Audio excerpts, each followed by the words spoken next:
Section 1. You will hear two students, Peter and Mary, discussing their new eating plan. First, you have some time to look at questions 1 to 5. You will see that there is an example that has been done for you. On this occasion only, the conversation relating to this will be played first. Okay, Mary. I know I'm putting on weight with all my bad eating habits. That's right. Chocolate bars, pizzas, and all washed down with litres of soft drink. And with all the sugar in soft drink, I think we can say you're definitely overindulging, don't you think? Peter consumes far too much soft drink, so soft drink has been written in the space. Now we shall begin. You should answer the questions as you listen, because you will not hear the recording a second time. Now listen carefully and answer questions 1 to 5. Okay, Mary. I know I'm putting on weight with all my bad eating habits. That's right. Chocolate bars, pizzas, and all washed down with litres of soft drink. And with all the sugar in soft drink, I think we can say you're definitely overindulging, don't you think? I know. I intend to definitely stop drinking that from now on. And that's part of the sensible eating plan that we have agreed we need to formulate. One that we can both follow. That's right. Sensible and practical. Allowing us to indulge in some sweet foods on occasions. On rare occasions. And we're going to cut out all the pizzas and hamburgers. Well, not totally. I thought you said pizzas could be eaten once a week. You know how I like pizzas. No, I said once every 2 months. Once a week was ice cream, not pizza. Yeah, that's because you like ice cream. I prefer pizza. Peter, if you want to lose weight, you need to be disciplined in both what you eat and what you do, which brings us to the issue of exercise. That's right. So, jogging twice a week and hiking on Saturdays, right? No, hiking is Sundays, allowing Saturdays for the light walking exercise. I've investigated and discovered there are a lot of walking trails around this suburb, with many beautiful places if you just look around. So what's happening this Saturday? A walk around the city? That's later in the month. This Saturday we'll visit Pine Park. Hill Park is nicer, with great views too. Yes, but we have to travel too far to reach Hill Park, so I ruled that out, and I love the smell of pines. And what about the weekday meals? Salads every night, I suppose. No, it's important to vary the meals so that the food remains interesting and fun. The only common factor is the fruit juice, but otherwise we'll have a variety of healthy fare, from salads to fish to lean meat.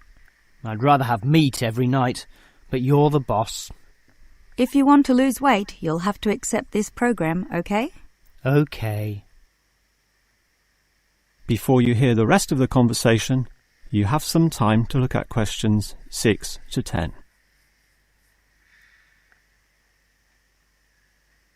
Now listen and answer questions 6 to 10.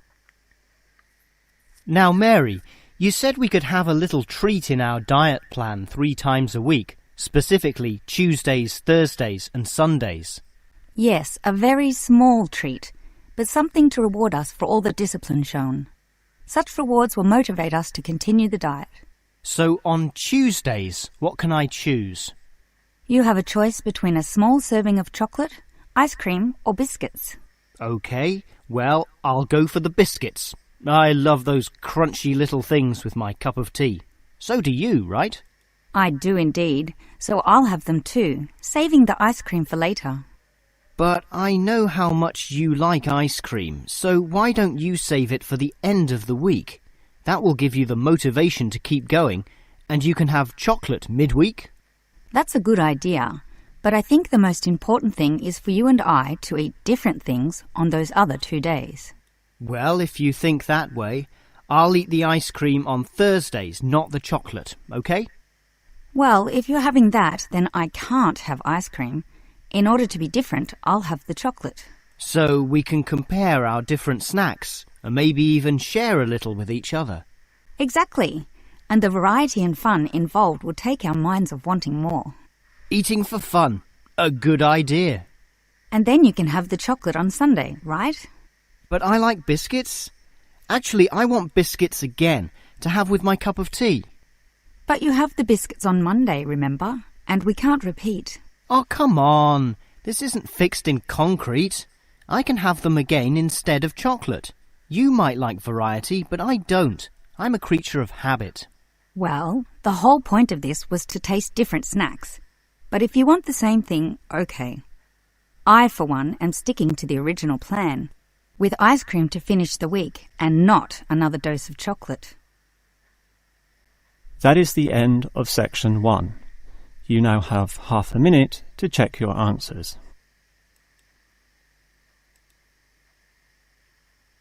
Now turn to section 2. You will hear a childcare worker telling some mothers about the advantages of her centre.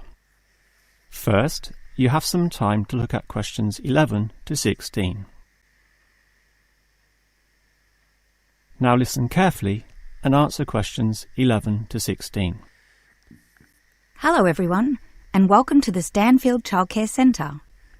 Now I know you're all new mothers and you like to cling to your children. You've certainly spent a lot of time raising them to the age of 4 and are perhaps reluctant to leave them here at our centre.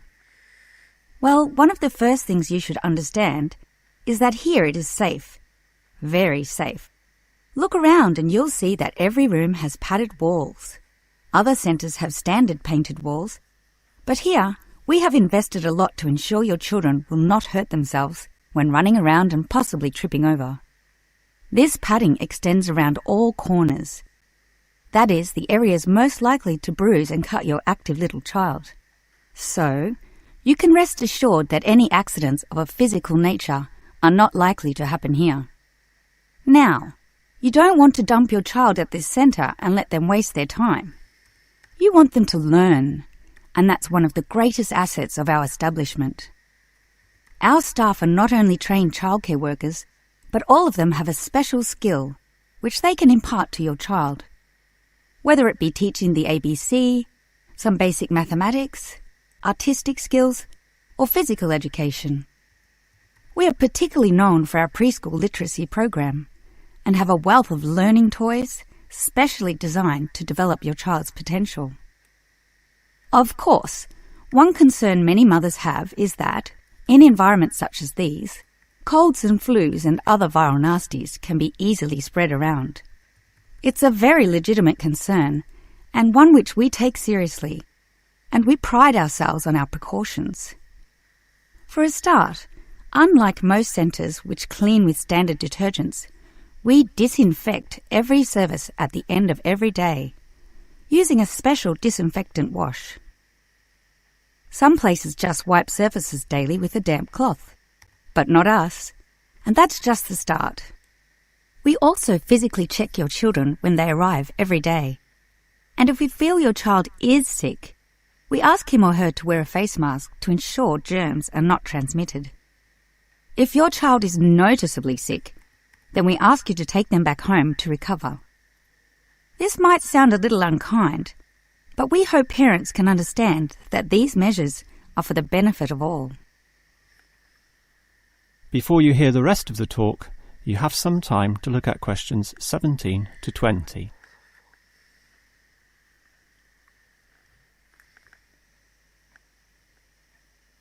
Now listen and answer questions 17 to 20. Now at Stanfield Childcare Centre, we have excellent childcare officers. And let me briefly introduce them. We have Susan, Andrea, Bella, Kathy, Lisa and Liz. They're all fully trained and come with some individual assets which make them even better. Bella, for instance, knows children very well, having worked here for 5 years, and Kathy has her own family, 2 little girls, so she can talk to you with first-hand knowledge of what it's really like to raise children.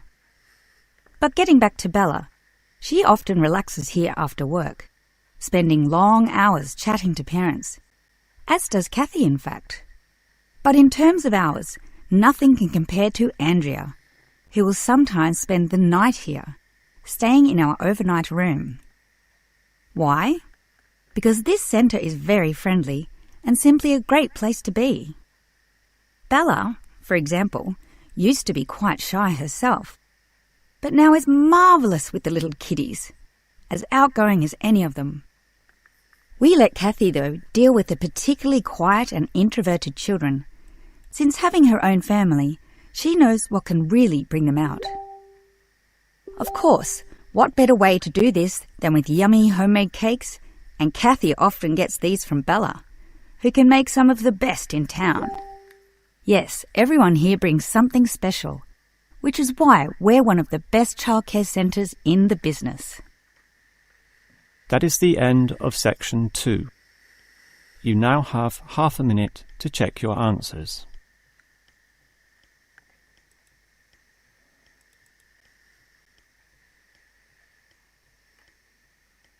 Now turn to section 3. You will hear a student, Eric, talking to his lecturer, Miss Harris, about essay writing. First, you have some time to look at questions 21 to 25.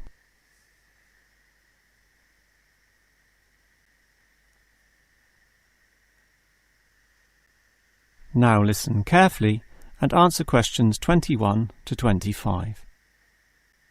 Hi, Miss Harris. Here we are talking once again. Well, I'm always willing to help out wherever possible. Is anything troubling you? Well, your advice last week about writing summaries was very useful, and I'm using these summaries a lot in order to prepare my final master's thesis. But you're having problems, right? Yes, I have a few issues to discuss. Obviously, I want a good essay, and I want to achieve high marks, but I'm not sure on the best way to start. That's an easy question. Start with a topic, but not one that I necessarily suggest, but one that you want to explore. You will always write better when doing so on a topic you are interested in, not one imposed upon you by others. Well, I'm interested in management theory. Then pursue that. However, that alone is far too broad. Break it into various current areas of discussion and relevance. Then look more carefully at one of them. Say, management and cultural differences, or management and motivation, or other aspects, such as the role of salary, group cohesion, or leadership. I would say I'm interested in group cohesion, that is, how people interact in the workplace. Well, that's a start, but you can't then just write planlessly without defining exactly what you intend to do within the area you've chosen. You'll have to think of a thesis, and this statement could be of several types. Such as what?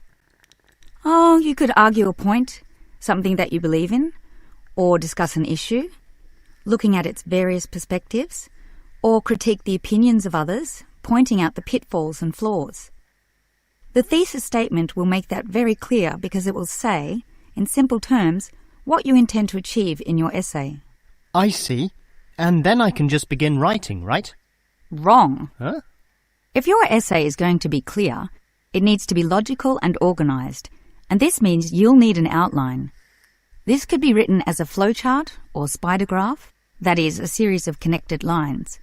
But whatever shape the outline takes, there must be a sense of progress in, more or less, a straight line towards a goal. And then my essay will be good? With such progression, definitely, as long as you do achieve everything that you set out to do, as specified in the beginning, okay? Before you hear the rest of the conversation, you have some time to look at questions 26 to 30.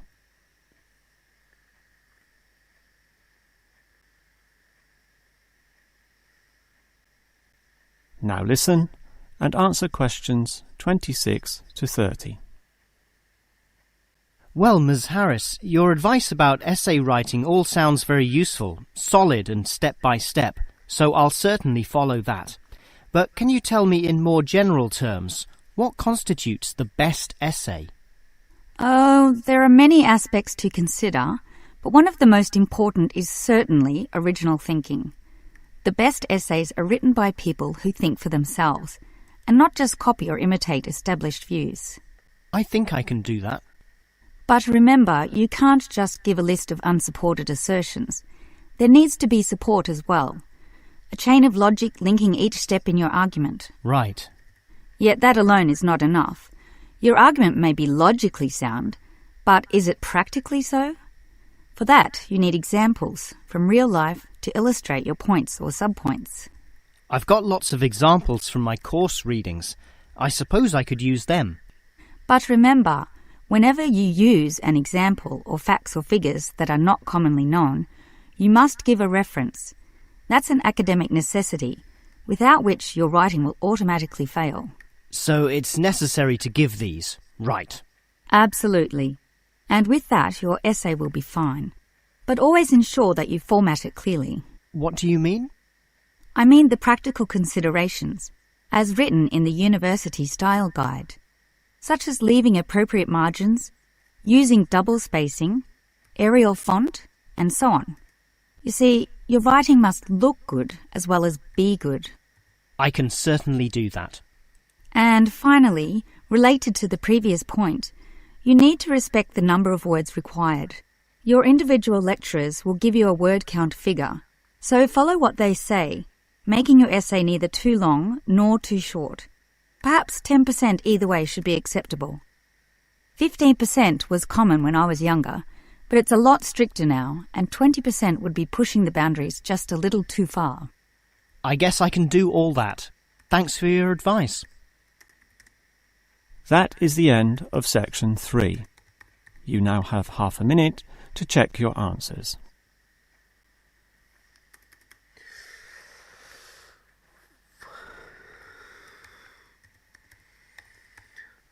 Now turn to section 4. Section 4. You will hear a lecturer discussing the history of people's beliefs regarding whether the Sun or the Earth is at the centre of the solar system. First, you have some time to look at questions 31 to 33. Now listen carefully and answer questions 31 to 33. In the night sky, the stars appear to revolve around the Earth, rising in the east and disappearing in the west. The Earth itself seems solid, fixed and stable, and such common sense perception suggests that the Earth is the centre of the universe. This is known as geocentrism, with geo meaning Earth, and all pre-modern civilizations drew this conclusion. We now know, of course, that the Earth revolves around the Sun, and this is called heliocentrism, with helio meaning sun. But historically, it took quite a while for this to be deduced. As early as the 3rd century BC, an ancient Greek astronomer, Aristarchus of Samos, proposed heliocentrism, but received little support from his peers. Similarly, throughout subsequent history, isolated individuals proposed this new idea, but again, no one was listening. Geocentrism just seemed too logical to refute. Geocentrism also fitted the views of the established Christian Church, who could quote biblical passages such as, "The world also shall be stable, that it be not moved." Those who dared disagree were subject to accusations of heresy, often with dire punishments to follow. The trouble was, as the night sky was observed more closely, that simple revolution of the stars proved not so simple at all. In relation to the other stars, some steadily wandered in given directions, then sometimes reversed for months, and disappeared altogether. They were called planets, meaning wanderers. In addition, the position of the sun and moon altered slightly over the year, and comets, those mysterious glowing spots, would come and go. In order to predict the motion of the planets and accurately serve the primary purpose of navigation for sailing ships, increasingly elaborate mathematical models were needed, a sure sign that something was not quite right.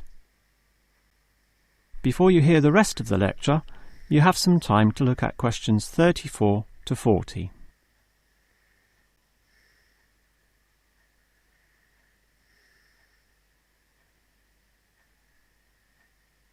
Now listen and answer questions 34 to 40.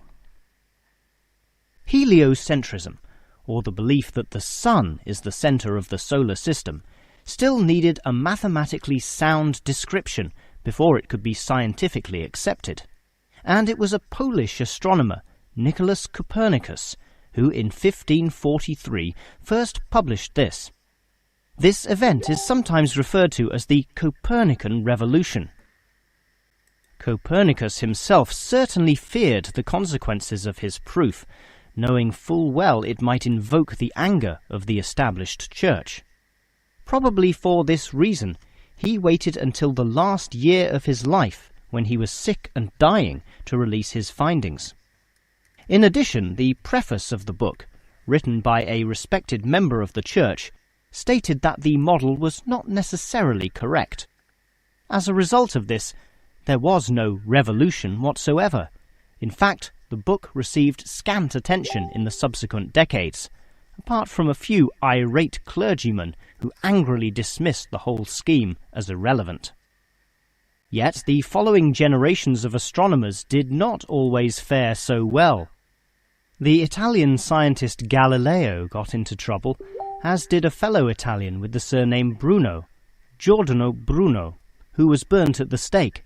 Yet ultimately nothing could slow the spread of heliocentrism across Europe.